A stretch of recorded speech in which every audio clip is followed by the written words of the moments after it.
1827 உத்தரப்பிரதேச மாநிலத்தின் ஒரு சிறிய கிராமம். அந்த அமைதியான விடியற்காலையில் இந்திய சுதந்திர போராட்டத்தின் முதல் தீப்பொறி பிறந்தது.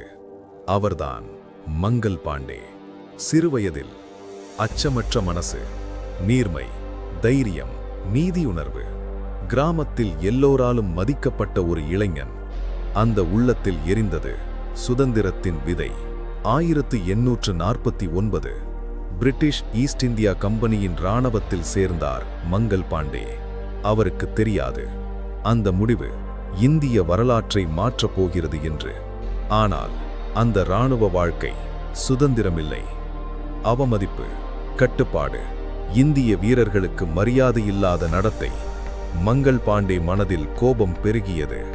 1857 புதிய என்ஃபீல்டு துப்பாக்கி, அதன் காற்றிட்ஜில் மாட்டிறைச்சி மற்றும் பன்றிக் கொழுப்பு இருப்பதாக செய்தி பரவியது. இது மத நம்பிக்கையை அவமதித்தது.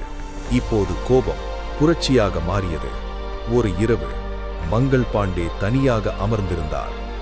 இது தவறு, இதை நிறுத்த வேண்டும். அந்த நிமிடம் ஒரு சிப்பாய் புரட்சியாளனாக மாறினார். அவர் தோழர்களிடம் பேசினார். நாம் அடிமைகள் அல்ல, இந்த மண்ணின் மகன்கள். அந்த வார்த்தைகள் அவர்களின் இரத்தத்தை கொதிக்க வைத்தது. 29 மார்ச் 1857 பாரக்பூர் இராணுவ முகாம். அன்று வரலாறு எழுதப்பட்டது. மங்கள் பாண்டே துப்பாக்கியை உயர்த்தினார். அந்த ஒரு சுடுதல் பிரிட்டிஷ் ஆட்சிக்கு எதிரான முதல் முழக்கம்.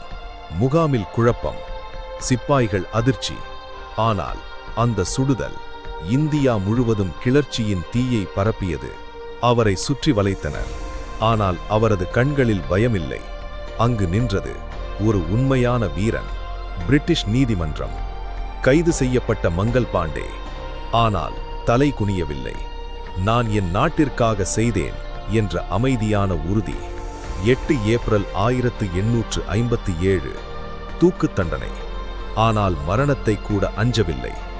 அவரின் தியாகம் இந்தியர்களின் இதயத்தில் நெருப்பாக மாறியது. 1857 கிளர்ச்சி, இந்தியாவின் முதல் சுதந்திர போராட்டம், அதன் முதல் தீப்பொறி மங்கள் பாண்டே. இன்று அவர் ஒரு பெயர் மட்டுமல்ல, ஒரு உணர்வு, ஒரு வீர தீரம், ஒரு சுதந்திரத்தின் சின்னம். ஒரு மனிதன் எடுத்த துணிச்சலான முடிவு ஒரு நேசத்தின் வரலாற்றை மாற்றியது. அவர் வாழ்ந்தார் சில ஆண்டுகள், ஆனால் அவர் எழுப்பிய முழக்கம் என்றும் ஒலிக்கிறது. வீர வணக்கம் மங்கள் பாண்டே.